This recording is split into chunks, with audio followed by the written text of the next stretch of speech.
Today, I'm going to share with you 3 progressively more disturbing stories, and at the end of each of them, I'm going to share with you the photo that is famously associated with them. But before we get into today's stories, if you're a fan of the strange, dark, and mysterious delivered in story format, then you've come to the right channel because that's all we do, and we upload 3, 4, even 5 times every week. So if that's of interest to you, please dress the like button in a realistic bear suit, and then send them to the next Omante ritual in Japan. Also, please subscribe to our channel and turn on all notifications so you don't miss any of our weekly uploads. All right, let's get into today's stories.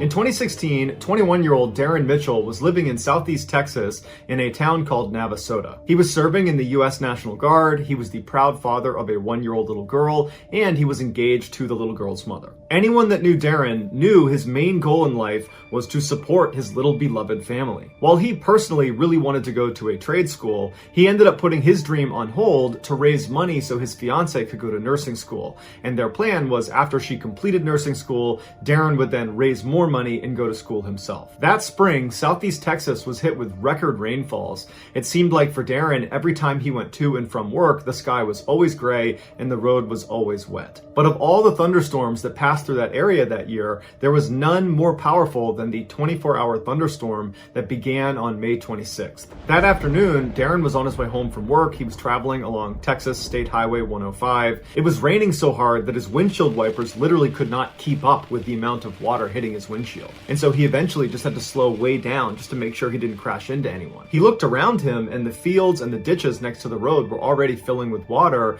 because the ground was already completely saturated from all the rainfall over the past couple of months. Before long, Darren found himself stopping right in the middle of the highway behind this huge row of traffic. Apparently there was some significant flooding up ahead on the road and people were hesitant to drive through it. And so after a while, when this huge row of traffic was just not moving and the rain was just continuing to pour down, Darren started to worry he might be in an emergency situation, that this could be a flash flood scenario. And so he called his brother and he told him that he was stuck on Highway 105 because there was flooding up ahead, there was flooding behind him, he couldn't really go anywhere. And so his brother asked him, what are you going to do? And at some point Darren said, hey, I can actually get out my window, so I'm fine, I'll talk to you later. But after that, nobody heard from Darren. And later that afternoon, when Darren didn't make it home, his family got really concerned and they called the police. And so that night, a search was launched to find Darren, but there was no sign of him. But the next morning, they did discover Darren's blue pickup truck. It had flipped over. It was off the side of the highway near a river that had been created by the floodwaters. Darren was not inside of the vehicle, but 24 hours later, they did discover his body. He had drowned and he had drifted 1 mile downstream of his truck. The family was obviously devastated by this horrible loss, but they just could not reconcile how he had been on the phone with his brother saying that he was going to be just fine to just a couple days later being found dead. And it would turn out there was actually a witness that watched what happened to Darren. She had been caught up in this flash flood as well, except she was in a vehicle that did not get swept away. And so she was watching Darren as the floodwaters raged around his vehicle, and she said he climbed out of the window and he got into the bed of his pickup truck, and then from the bed he moved up to the roof of his truck, and at this point the waters began pulling his vehicle, and so his vehicle became unsteady, and from her perspective it seemed like Darren did not like his odds on the roof of his truck, and so he climbed back inside of his truck. And then just a couple of minutes later, his vehicle was dragged into a deeper section of the water and it flipped upside down and was pulled under, and Darren did not reemerge. With this information, Darren's family was able to figure out that when Darren climbed back into his truck right before it flipped over, he posted something to Facebook that now, looking back at it, is unbelievably haunting.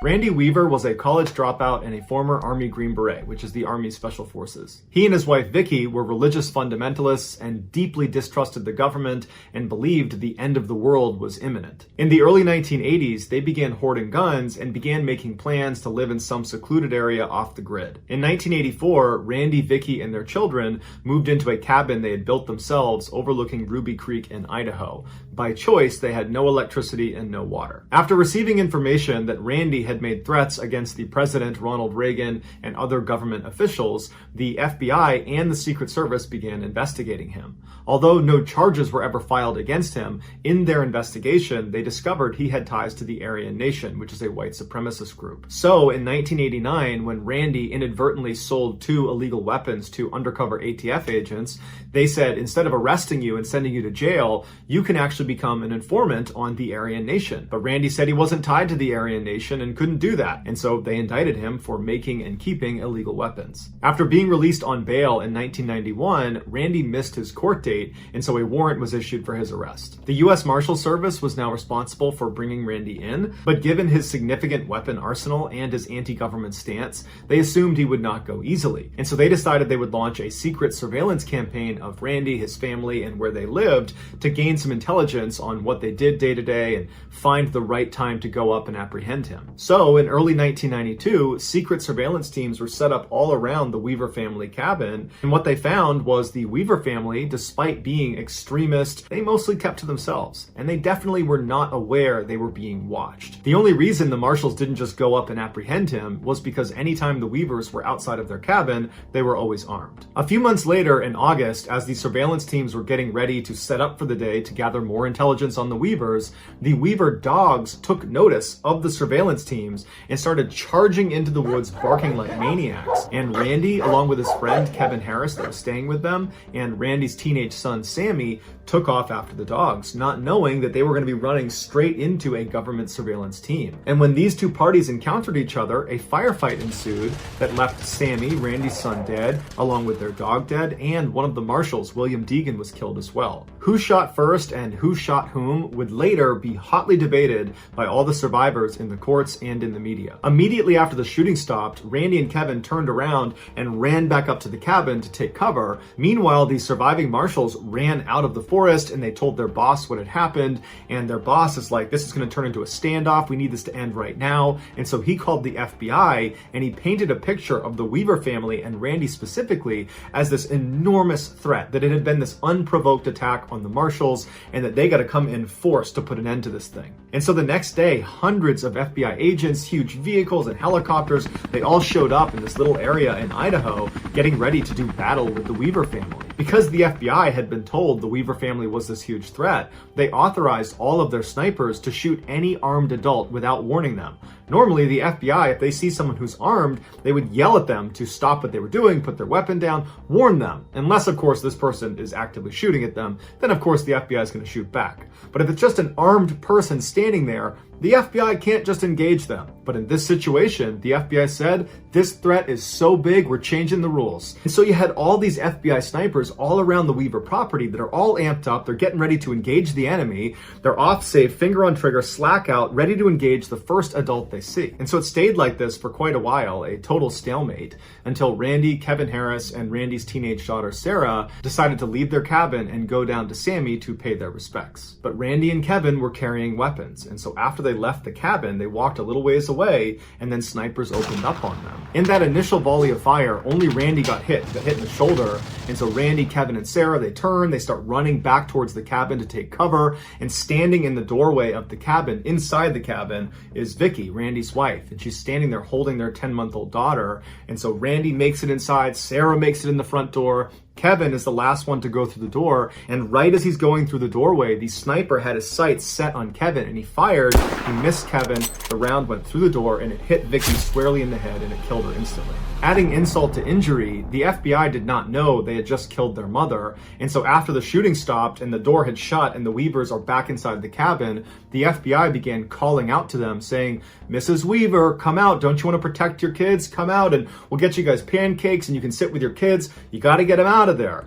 But Vicky was dead, they just didn't know. Ultimately, the FBI went out and got a highly decorated Vietnam War veteran who had similar views to Randy, and they sent him in to try to convince Randy to stop this and surrender, and eventually he got Randy to do that, so no more blood was shed. Later, an investigation would show law enforcement that was handling this case made a number of really critical mistakes early on, the first big mistake being the miscommunication between the marshals to the FBI about how big of a threat the Weaver family really posed. Now, they certainly were a threat, but they were not such a big threat that they required hundreds of FBI agents and helicopters and armored vehicles. The second critical mistake was when the FBI authorized their snipers to shoot at armed adults without a warning. That's almost certainly why Vicky was killed. In the end, despite having a plethora of charges against him, jurors decided that Randy Weaver was only guilty of not showing up to that court date. Amid intense federal scrutiny of the Ruby Ridge scandal, the FBI's number 2 person was demoted, 3 other agents were suspended, and 1 was sent to jail for trying to cover up the mistakes the FBI had made during this case. As for the Weaver family, they were given a $3.1 million settlement by the government, and Kevin Harris had all charges dropped against him, and he won a 6-figure settlement. Of all the pictures that came out of Ruby Ridge, there's none more famous than this one taken by one of the surveillance teams of Vicky just before she was shot by that sniper.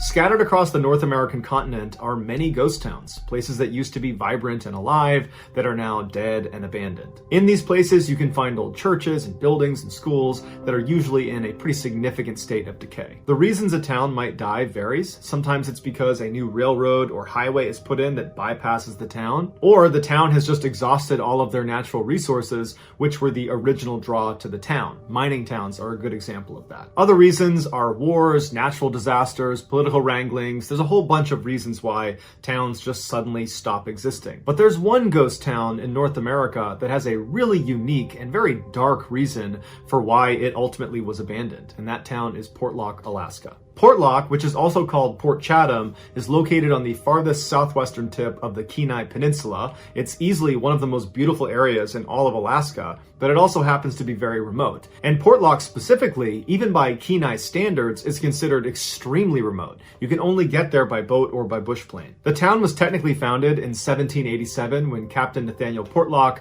of the Royal Navy landed there, but it wasn't really turned into a real settlement until the early 1900s when commercial fishermen built a cannery there. By 1921, the town's fishing economy was doing so well that the US government believed they would be the next major commercial fishing hub, and so they actually established a post office there. Everything seemed to be going great for Portlock until the 1930s, when rumors began seeping out along the Kenai Peninsula that there was something wrong with Portlock. Men from this cannery town were going missing at an alarming rate, and the few that were found again were always found dead and mutilated in a nearby lagoon. Initially, the townspeople believed these were bear attacks, but the natives of the Kenai Peninsula that found out about what was happening in Portlock, they stopped by and they said, those are not bear attacks. Those are almost certainly attacks by a creature we call the Nantina, which means half man, half beast. And they are tall, two-legged, hairy creatures that live in the forest right near you. Now, of course, this just sounds like folklore. But when you consider the fact that from 1930 to 1950, dozens of Portlock residents disappeared in that forest or were violently killed and then dumped in the lagoon right outside of the forest, it makes you wonder what's in the forest. But since none of the people who went missing were ever found alive again, there was never any good description of what it was that was causing them to disappear in the first place. Well, with the exception of one case. In 1943, John Meyer, who was a resident of Portlock, was at his campsite and he was crouched down when he felt something leap onto his back and start pummeling his head and hitting him on the side, and he kind of went into the fetal position, and then at some point his dog started barking and caused whatever was on his back to get scared and run off, and so John, who's been badly beaten, rolls over and he looks towards the tree line and he sees this enormous, tall, hairy man running into the woods. And so John gets up and he stumbles his way into town to try to get help, and he's able to tell someone what happened to him before he ultimately succumbs to his injuries and dies. After the John Meyer incident, another group of Portlock men were up in the forest doing some hunting when they discovered these enormous 18-inch long tracks, and they followed them to a clearing where it looked like there was this epic death struggle, that clearly two huge animals had gotten into a struggle here. There's blood everywhere, there's pieces of what looked like a bear or maybe a moose, and then these tracks continued out of this clearing and went right up the mountain, and the men did not dare follow those tracks to see whatever it was that emerged victorious in this clearing. Even the Alaskan newspapers began speculating that something was off about Portlock. This was more than just some crime being committed, that there's something happening there that we can't understand. And so by 1949, when people were still going missing mysteriously in the forest, and then other people were turning up dead and mutilated in the lagoon, the townspeople said, enough. This is an unsafe place to live. We don't know what's causing this, but we have to leave. And then practically overnight, the town evacuated, leaving behind most of their possessions. The only person that stayed a little bit longer was the postmaster, because he had to wait for the post office to be shut down. And he said it was horrifying that he would see things walking in the trees, and he would hear these horrible sounds. And so he was eager to get out of there. And so in early 1950, he was allowed to go. And then that was it. The population of Portlock went down to 0. After they left, none of the people from Portlock or any of their family members ever went back to Portlock. So the only people that have really ever gone back to Portlock are people that unfortunately wound up there, like in the 1970s when some fishermen got caught in a storm. And so they sought refuge in Portlock. But after setting up their camp, they saw something huge walk past them in the tree line. And it apparently was so terrifying that they literally packed up their camp, went back in their boat, and then went back out into the storm to avoid whatever it was they saw. Besides the fishermen, the only people that have gone to Portlock are people that want to come face to face with whatever it is that drove the people out of that town. But to put in perspective how few people do that, there's almost no modern photographs or videos of Portlock. But there is one very eerie modern photograph of this building that's right in the heart of Portlock. It's one of the very few buildings that didn't collapse, and it's located right next to the forest where many of the men who went missing were last seen. And it's also not far from the lagoon where many of the dead men and dead people that were taken were found. And even if you don't believe there's some Nantina running around the forests of Portlock, you have to understand that something was killing and taking these people in the forest that you are looking at right now. And to date, we still have no idea what it was, which means this is one of the creepiest pictures you will find on the internet. So that's going to do it, guys. If you found the secret in today's episode, let us know in the comments what it is and where you found it, so give us the timestamp. And if you're the first to do that, we'll pin you at the top of the comment section. If you enjoyed today's video and you haven't done this already, please dress the like button in a realistic bear suit and then send them to the next Omante ritual in Japan. Also, please subscribe to our channel and turn on all notifications so you don't miss our weekly 3, 4, even 5 video uploads. If you want to get in touch with me, you can direct message me on Instagram or on Twitter. My username for both platforms is the same. It's JohnBallen416. I also have a ton of content over on TikTok where my username is MrBallen. I also have a second YouTube channel called MrBallen Shorts where I post random short videos. If you have a story suggestion, please submit it to our subreddit just called MrBallen. It's linked in the description below. So whether I see you on Instagram, Twitter, TikTok, Reddit, YouTube, or some combination, just know that I really appreciate your support. And until next time, that's going to do it. See ya.